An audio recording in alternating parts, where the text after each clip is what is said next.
베체트병은 치료가 어려운 질환인지 치료가 안 되는 질환이 아닙니다. 방향만 정확하면 분명히 좋아집니다. 베체트병은 세 가지 원칙에 맞춰서 치료하면 안정됩니다. 첫 번째, 항염 치료와 해독 치료로 염증이 생기는 환경을 정리하기. 두 번째, 개인별 맞춤 치료로 약한 부분을 보강해서 쉬면 좋아질 수 있는 몸을 만들기. 세 번째, 생활 습관 관리로 재발을 방지하기. 입안 궤양이 계속 생기고 피부가 붉게 올라오고 염증이 가라앉는 듯 하다가 피곤하면 또 악화되고 베체트병 때문에 많이 힘드시죠? 베체트병 진단 받으셨다면 오늘 이 영상이 정말 큰 도움이 될 겁니다. 베체트병은 단순히 구내염이 반복되는 병이 아닙니다. 몸의 면역 엔진이 과열되어 있어서 작은 상처 하나에도 염증이 쉽게 폭발하는 그런 질환입니다. 그래서 입안 궤양, 피부염, 관절통, 장염, 눈 염증 이런 식으로 전신의 염증이 돌아가면서 나타납니다. 그렇다면 도대체 치료는 어떻게 해야 될까요? 현대의학, 한의학 모두가 공통적으로 인정하는 원칙은 단 세 가지입니다. 첫째, 염증 조절. 둘째, 면역 균형 회복. 셋째, 생활 습관 관리. 이 세 가지 흐름으로 관리해야 합니다. 이제 각각을 실제적으로 설명해 드릴게요.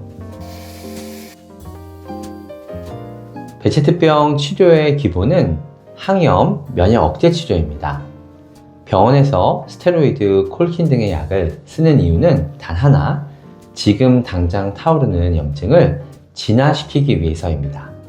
이건 불난집에 소화기를 뿌리는 것과 같습니다. 이 단계는 반드시 필요하지만 모든 게 해결되지는 않습니다.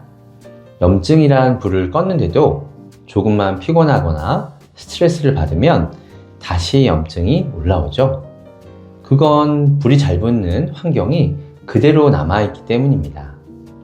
혈액 속 염증 장염을, 면역을 자극하는 독소, 수면 부족과 스트레스, 점막의 미세 손상, 장 피부의 미세 염증, 만성 피로, 이런 염증의 불씨가 남아있으면 약을 먹는 동안 좋아지는 것 같아도 약을 줄이면 다시 바로 악화됩니다.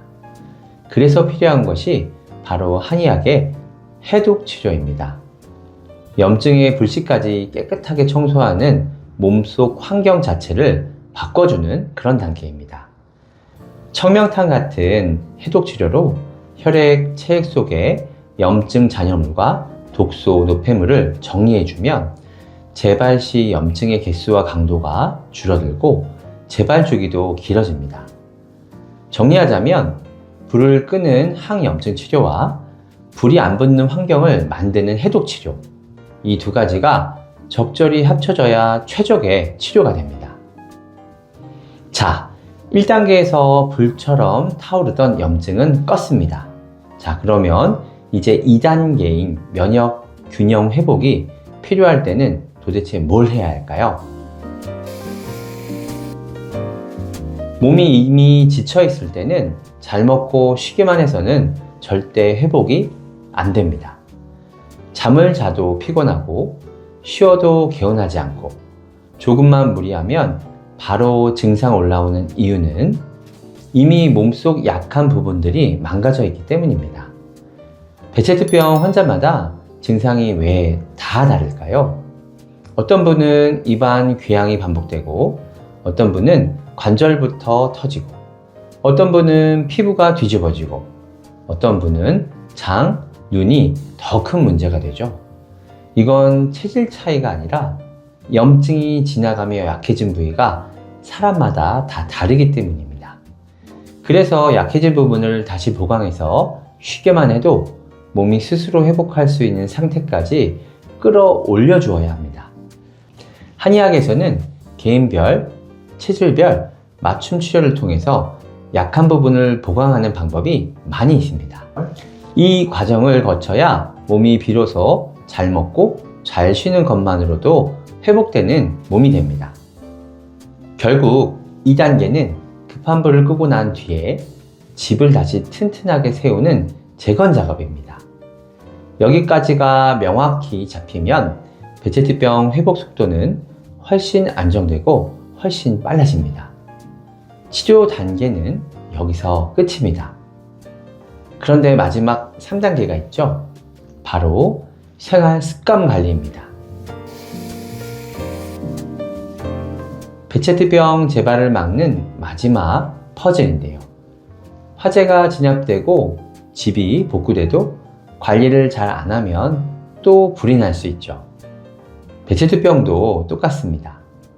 생활 습관 관리가 재발 방지의 핵심입니다. 베체트병 재발 방지를 위해서 가장 중요하게 보는 3가지 말씀드릴게요. 첫 번째, 스트레스 관리. 극심한 스트레스는 면역 폭주 스위치가 될 수 있습니다. 그날 스트레스를 풀 수 있는 자기만의 루틴이 꼭 필요합니다. 두 번째, 충분한 수면. 수면 부족은 면역 균형을 가장 빠르게 무너뜨립니다. 베체트병 회복 후 1년 정도는 하루 8시간 이상 충분한 수면을 해주세요. 세 번째, 점막 피부 자극 피하기. 과도하게 맵고 과도하게 자극적인 음식은 또는 너무 단단한 음식, 점막에 상처를 유발할 수 있는 건 피하는 게 좋습니다. 작은 상처 하나가 새로운 작은 불씨가 돼서 다른 큰 염증으로 번질 수 있습니다. 마지막으로 정리하자면 베체트병은 3가지 원칙에 맞춰서 치료하면 안정됩니다. 첫 번째, 항염 치료와 해독 치료로 염증이 생기는 환경을 정리하기. 두 번째, 개인별 맞춤 치료로 약한 부분을 보강해서 쉬면 좋아질 수 있는 몸을 만들기. 세 번째, 생활 습관 관리로 재발을 방지하기. 이 3조각이 맞춰지면 베체트병은 정말 놀라울 만큼 안정됩니다. 베체트병은 치료가 어려운 질환인지 치료가 안 되는 질환이 아닙니다. 방향만 정확하면 분명히 좋아집니다. 염증의 강도는 점점 약해지고 염증이 올라오는 횟수는 줄어들고 재발 간격은 더 길어지면서 결국엔 염증 없이 지내는 날이 훨씬 많은 몸으로 바뀌게 됩니다. 여러분도 충분히 좋아질 수 있습니다.